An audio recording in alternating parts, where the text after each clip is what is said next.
check.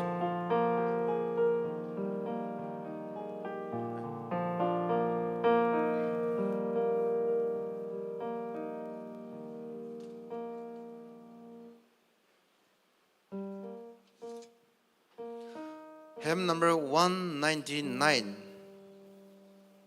199.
Hymn number 200.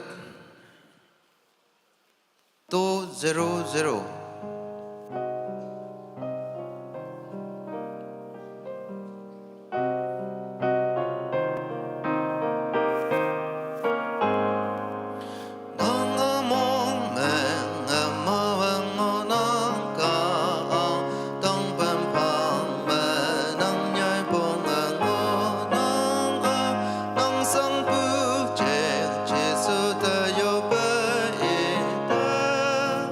Nong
Sabu Yakjaye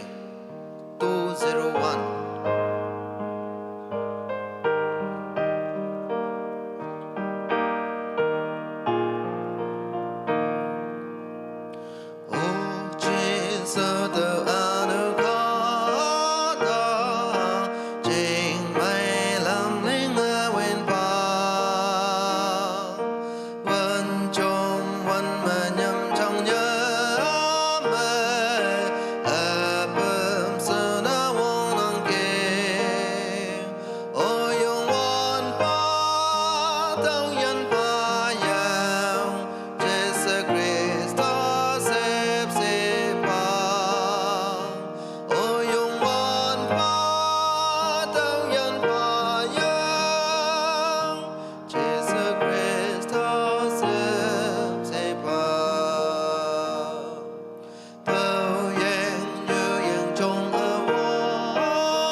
Hymn number 202. 202.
약자지 hymn number 203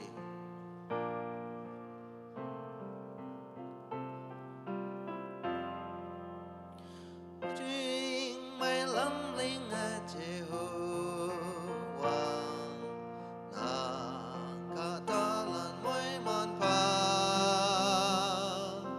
vui si ta vang ngài tam phá mây cây thơ mòn thơ thơ hoa có thuốc say mê non ngon con đi ai cha say có tông say chính mình hồ phùng say ya đại cha ô chỉ số năng mình dùng phư cả ta la nè lúc tâm ta yeah y cấm phư mong ông mà bên thờ có thông như mà thầm pha hàng trình nè đang mơ nhận phư ba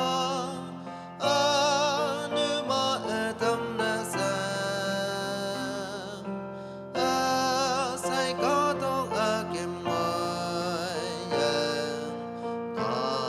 vang lắm cha ai cha Jesus Christo Jehovah cả ta la nè năng yong ta non quang lý ya cầm bơ sẽ tâm theo cả thâu ca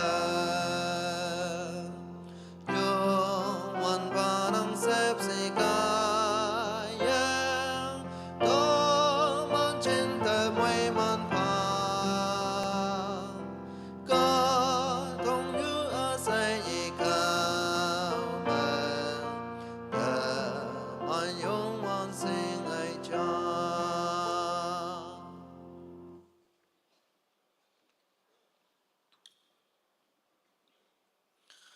hymn number 204 204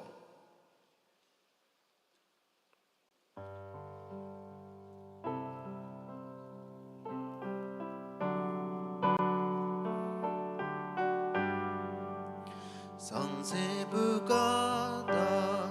lai ai kai yao ni yong ba mai ba nang ning na nang yan ni tam na i ya ta nang ja so na ta ngo ya i tang te wen ya ya yang sip si i ya nang yang na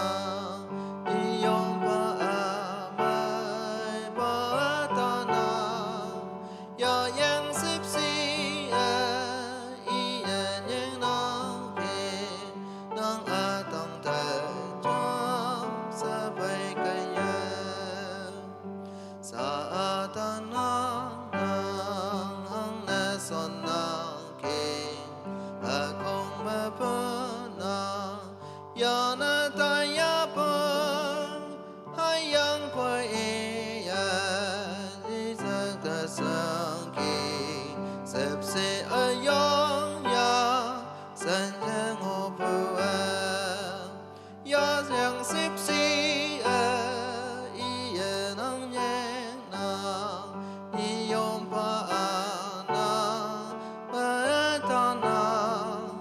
ya yang sip si i ya i nang ke nang tang ta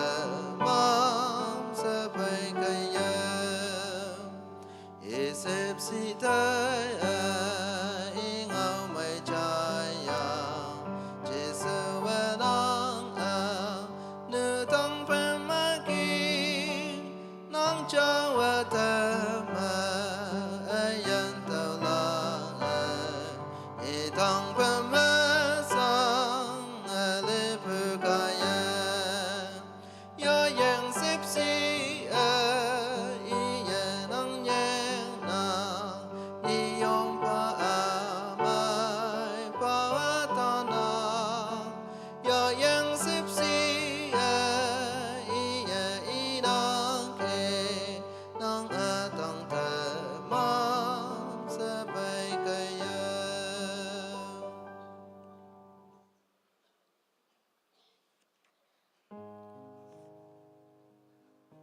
Yak cha ji,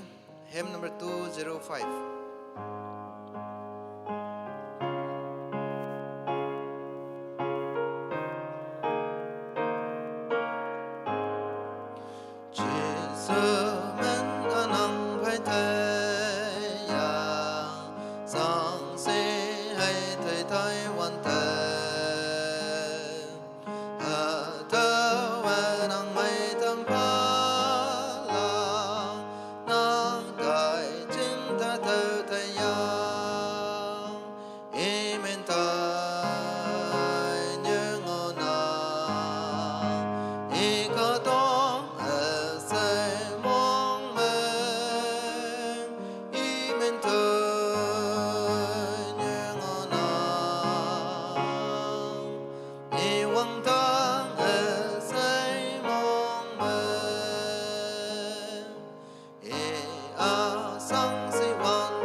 Hymn number 206, 206.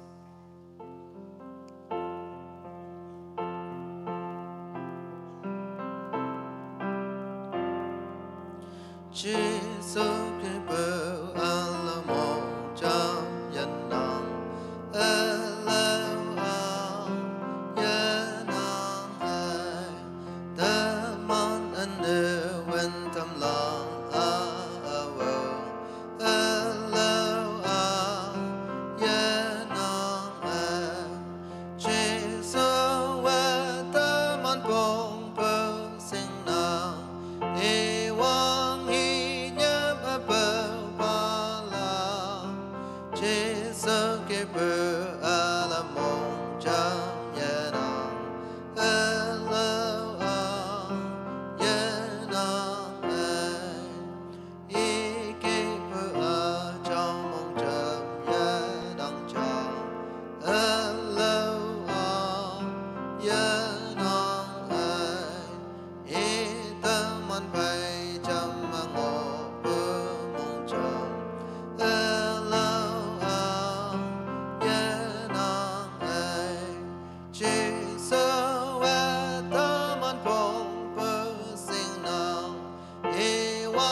sơ son bơ la na vơ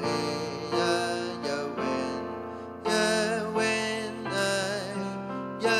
wen ai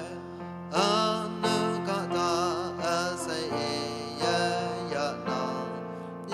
ya nang ai chế số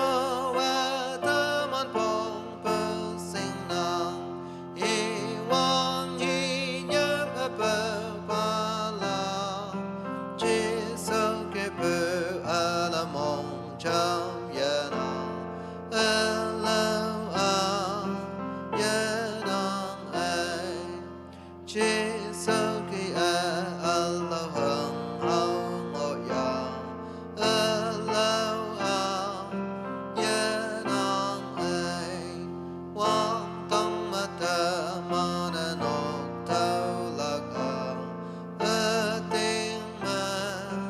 tao ca la chỉ sao về tâm an phong bơ sinh nang y quang y nhớ bơ pa la chỉ sao cái bơ a la mong cha ngộ ya a la ya nang ai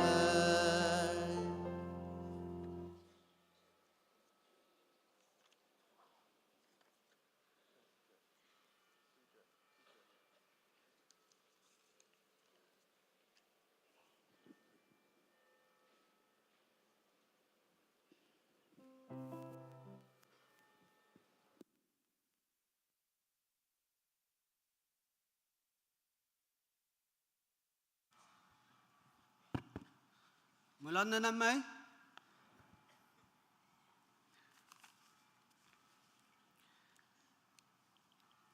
Awang na to mong may to bu.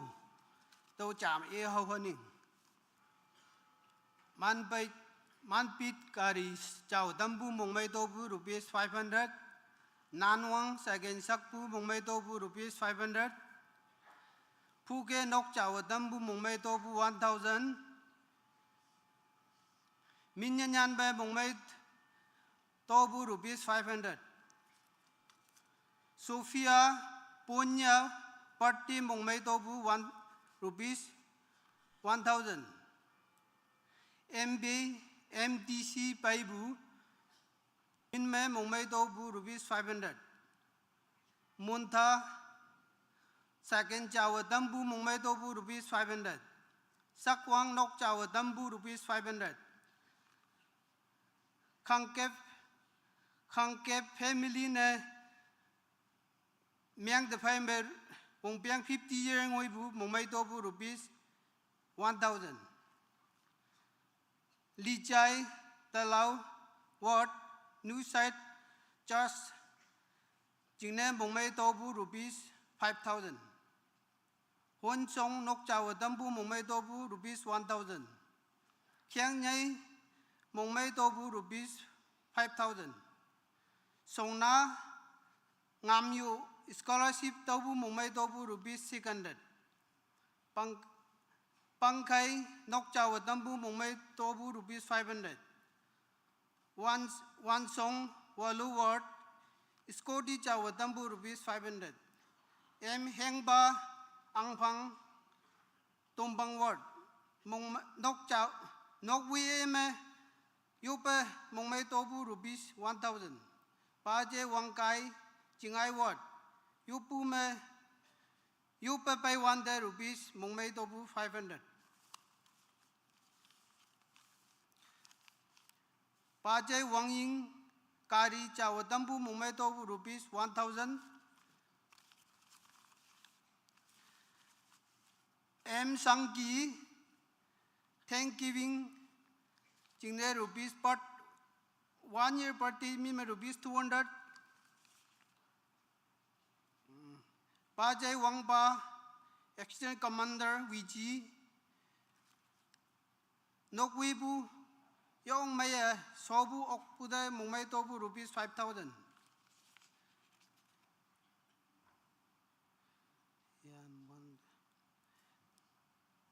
Nokme Yupe Hipak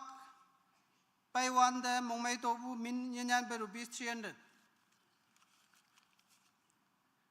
Tawin mong mai to bu min yan rupees 100. Pa che wang tu chingai wat nok chawa tabu rupees 1000. Lao ba wichi chingai wat fellowship rupees 3000 mong mai to bu. Second chawa tambu mong mai to bu rupees 500. Ngam nhai tăng nhu mong mai to bu rupees 1000. Phang mai mong mai to bu rupees 100. Sa mission de chambulan. Ti yabong inspector of excise rupees 5000. Sub chim khung tumbang ward April 2024 ching de rupees 2000. In Atham March 2024 ching de rupees 2000. Ke sum nay March April 24 ching de rupees 2000. Ba je tung nhai watching February March 24 ching de rupees 6000. Li ying ang now hay tingkap ang now April 2024 ching de rupees 1000. Wang Nam Chaklum Ward April 2024 ching de 1000. Wang Chang Chachuan Ward March 24 ching de 1000. Angip Mai Ma Kwe Marsepi March 2024 ching de 1000. Yai Man Walu Ward April 2024 ching de rupees 1000. Thanglong Yalam April 24 ching de rupees 2500. Athium Santam Ward April 2024 ching de 1000. Great Network March 2024 ching de 3000. Fed Machine April 24 ching de rupees 7300. Ha okpun oksalan kong gumde kawanga anye ne moi mansi. Thank you.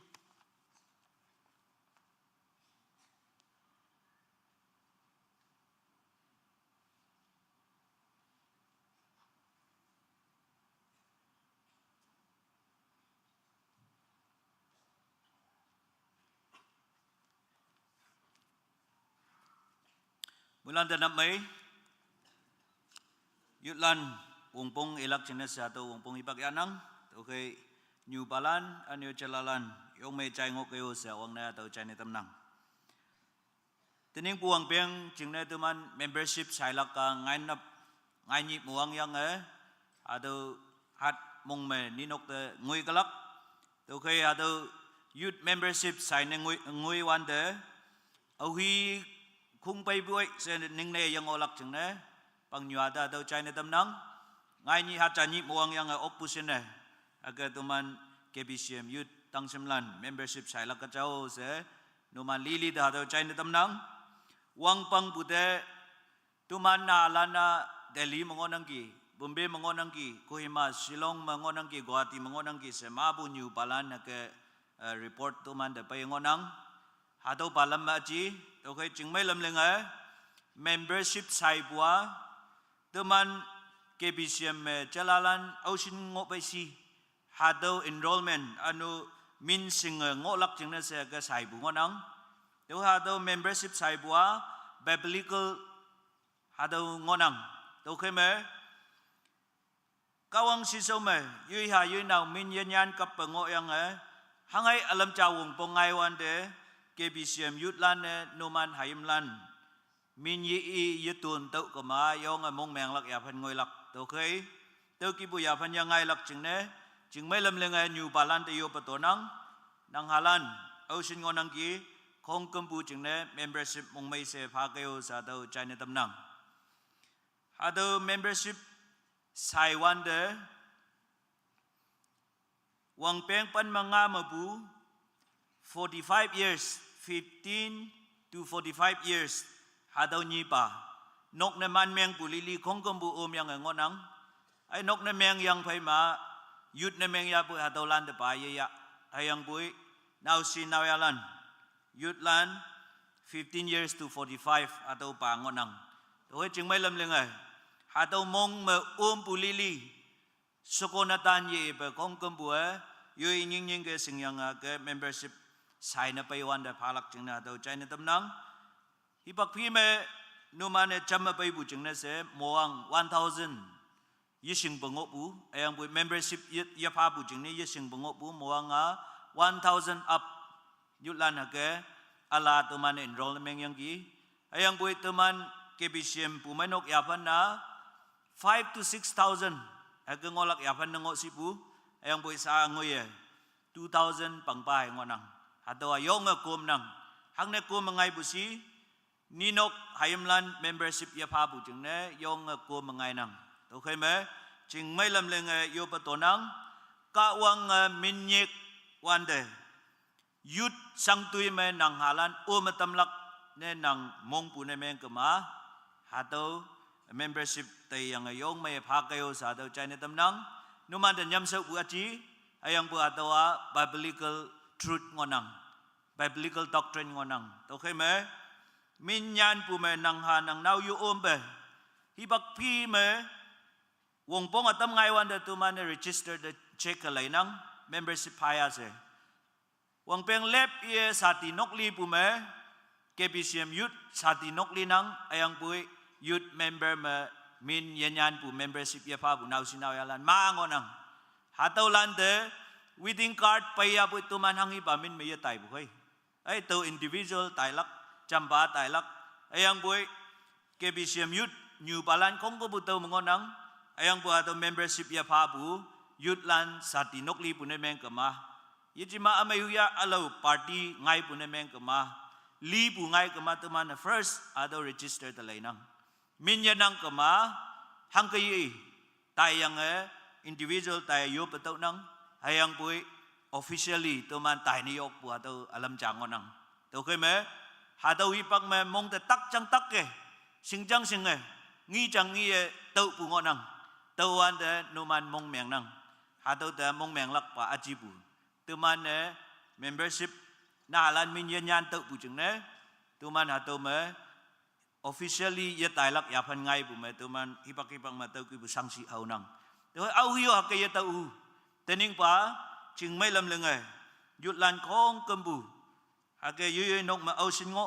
ka ta nga ngo ka ta nga ching ayang wok ngo ka ma wok ching cha ngo ka ma cha ching se yong maya ke membership hakayo sa numan tayo potobu yalak pa China tam nang tini ngoy yong maya maintain na mayang ang nang numan na record talay office malay kama ye papu nang anang naulan ma pu sa ulis mga kalak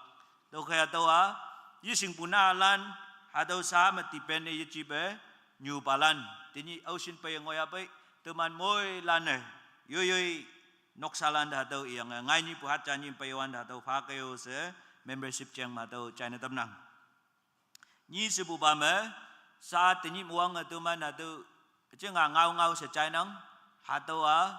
ACF pungonang to kai u to ta tan win tu lili atok lili ma bu F pu nginang ha to ba ye F pe tu man moilan ne ha to AC wang yang nok sau te ye tai lak chung ne moilan yu sut pu kan me ha to khong kom bu te volunteers lan tu man ne ye pong ok pu kan atam ngo kalak ha to kan na yu ning ning sing yang pong tam kayo sa yu pato ngau China tam nang ok pu sene youth executive volunteers lan tu man nam nolak ching ngang nang hadaw kan amayuya hadaw anuk chapa yising pe ake to pu ngonok to lili da teman moy lan ake lay yang nam no kayo sa volunteers anu youth executive lan min me akung te yu pato ngau te China tam nang kaung may man si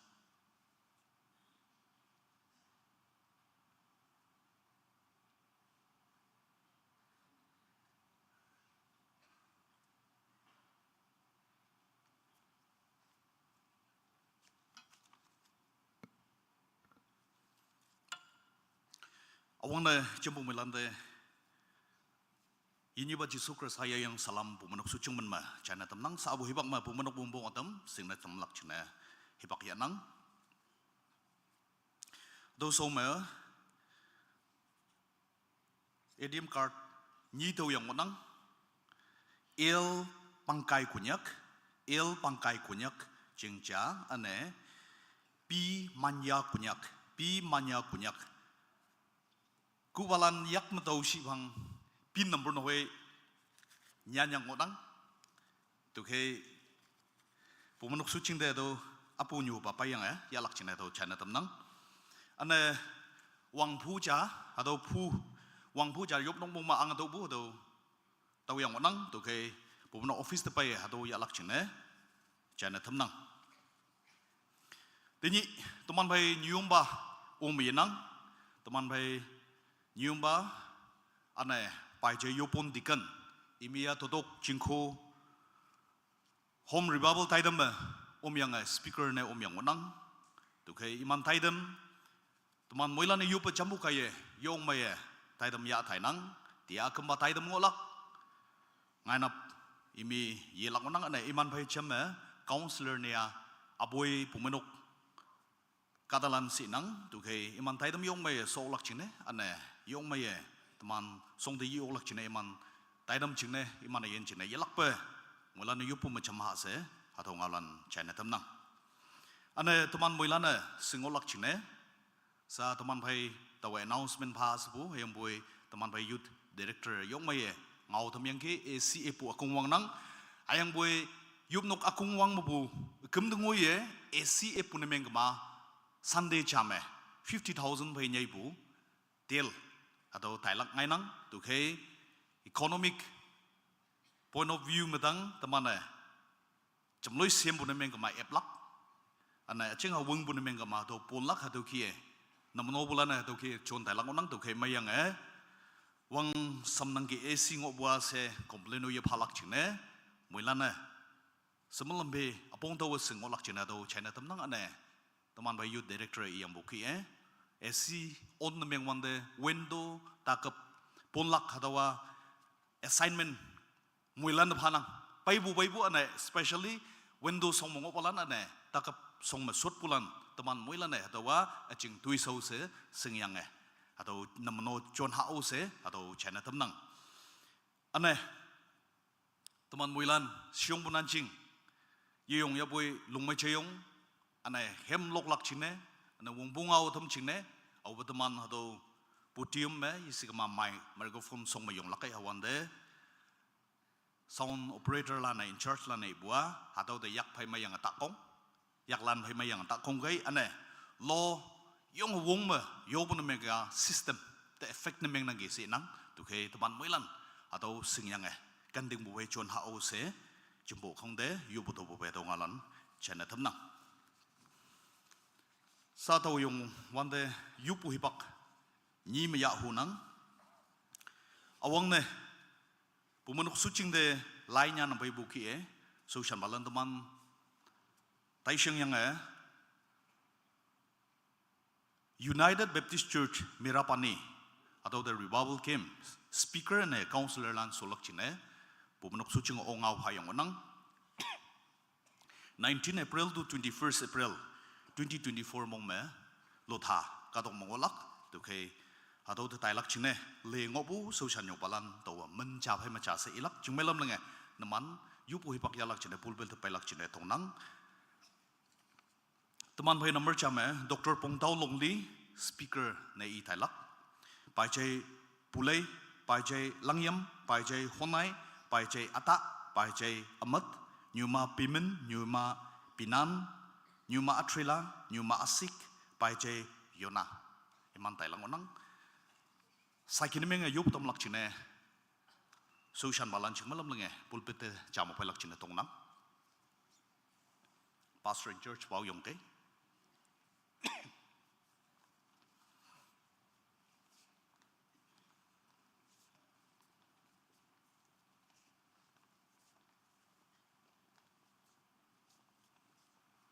counselor lan naman cha masut ke jing melam lenge 19 na election hipak na meng sibu hayang boy hangga imana taidam temya bai yesing election hipak chuan mayang ye mai bu hipak mai iman tailang onang hayang boy pumanok taidam ane kawang menchuan yang tailak hai mai iman chine teman moila na yo patam ha teman pe cingha cai bu merapani asam border ukha katok ngonang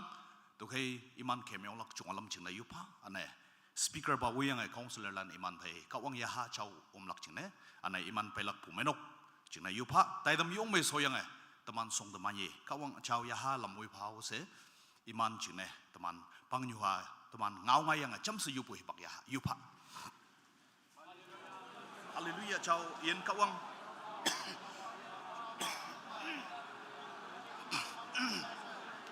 hipak kayang in mai cingne kawang nang de menyong panang chau yen kawang nang ni halan teman de chai jade ya hamung nang temlak cha jade kawang ngau pong temlak hadau hangki yong teman pa tem nang adome pai chelan new malan 19 to 21st mongde merabani katok te kawang revival thai tem yong mu lak chine tai lang onang kei nang katalan kawang nang lamui shi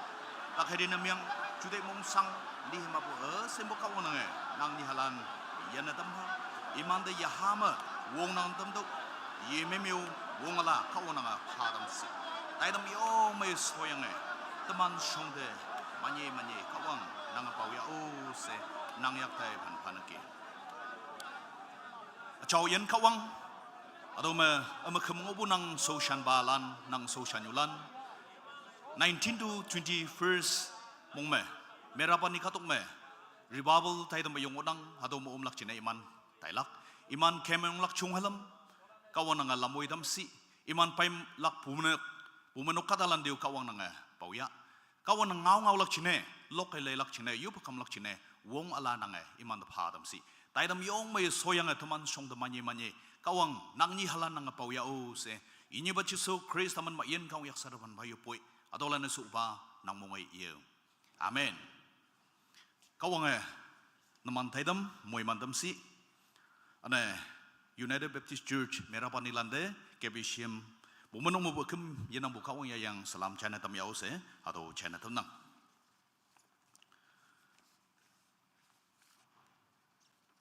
yelak pe yupu hipak cha yau hunang chui ayong teman moilan na sinang date 19 April ni MP election Lok Sabha election India katok mea tau phai meu yalak hayang boy Nagaland katok me 19 ni election yalak ngonang hayang boy teman moilan e chui wan yong me singbu ngonang ado yong me ian piu katalan teman government of Nagaland de ana government of India de mong ye mai boy election me yu lak abstain meng yang ngau kem yong wan ado ki ngonang tu ke chui wan hang nang lake au hiu yising keyo suching mo sut pulan yu yising government tu shom yong balan DCSP wo yang yu yising yising ma politician lan yu yising kawang he shinang tu ke chui wan amai kawang de yu yup laka teman tu shom nang tu ke tanap special ado yupu hipak ya lak chine Konyak pangjam suching mo bu ane keyo suching me piu teman pumanok lande lainnya na paibu teman KBCM pumanok suching yu tau yang onang tuke atau points ya yang teman yup temu hunang Konyak pangjam nyana pabu points lana du dungoi singonang ayam boy teman atau wacana meng yang hai cana leng yang teman hakia yupu ya lak ayam boy imana nyana payang bagi tahu mong mayang ya boy kawang cai lak cing tahu atau points I haunang yup nang ngomik lan hakia ngonang number chame Indian parliamentary election may ya solak cing yup lak number 9 me India cingmai wang mame woilak woiba amai lilak cing yup lak in lo iman iyan hai tu show cing yup lak in bu woibalane woye tenyi bu tu show lili lengatai pu chu hewan emeng yingai be tu show maye tai lak ching na yup lak ingwa in lo hai ENSF ching na yup lak in bu wan kon mong me chahe li woi bulan ching na yup lak KNSK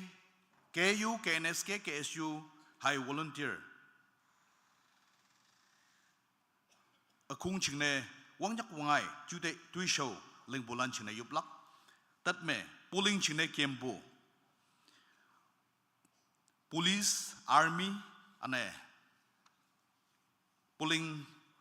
duty tai bộ lan chừng này giúp lắc sẽ năng i sai bộ yên năng về sớm bộ ba mẹ election sọc lắc chừng này giúp lắc sẽ iman này tu nan chừng hay ông năng hiện bồi hạt không có một tệ này sẽ vấn đề teman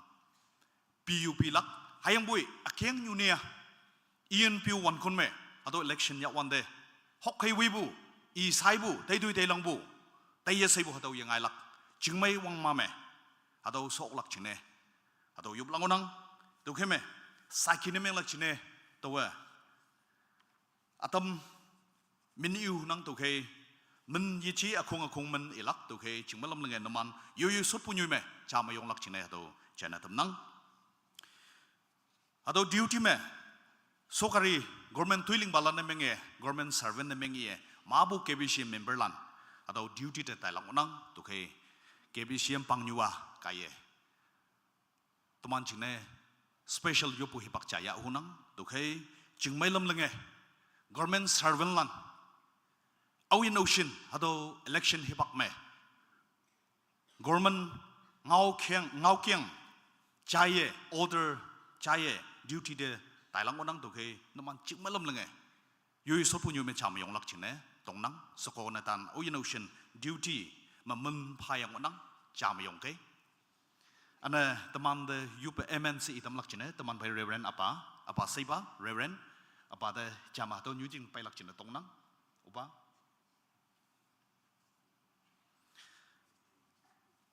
tanap mabu katalan ye pai no ok hayong boy sakini meng lak chine tanap ocean ocean yong nang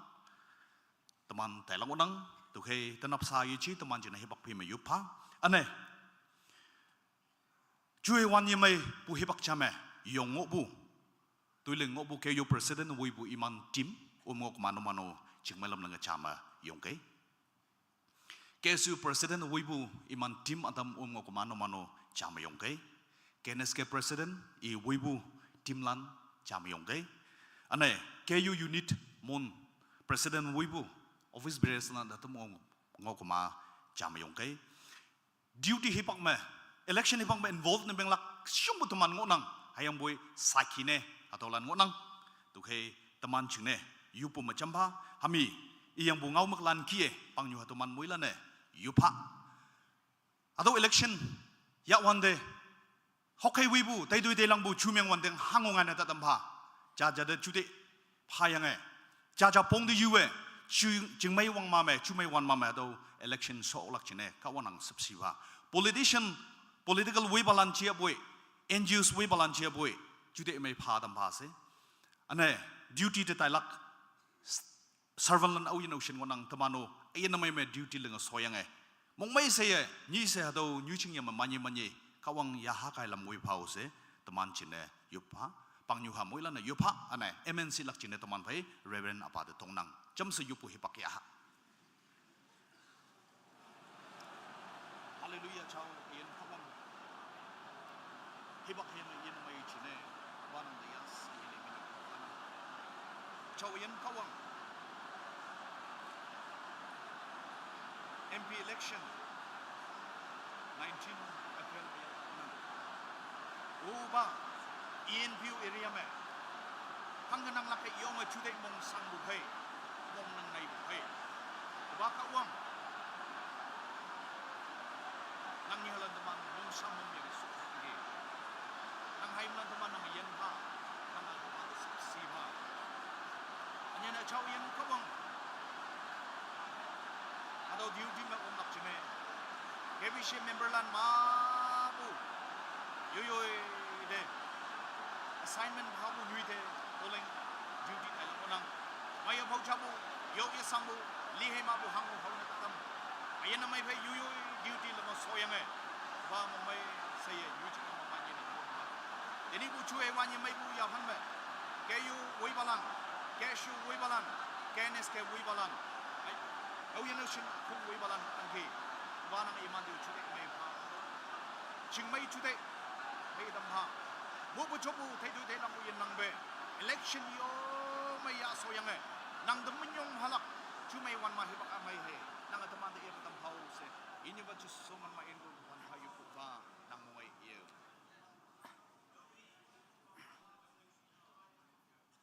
Atau bawa kawang, okasang bawa kawang.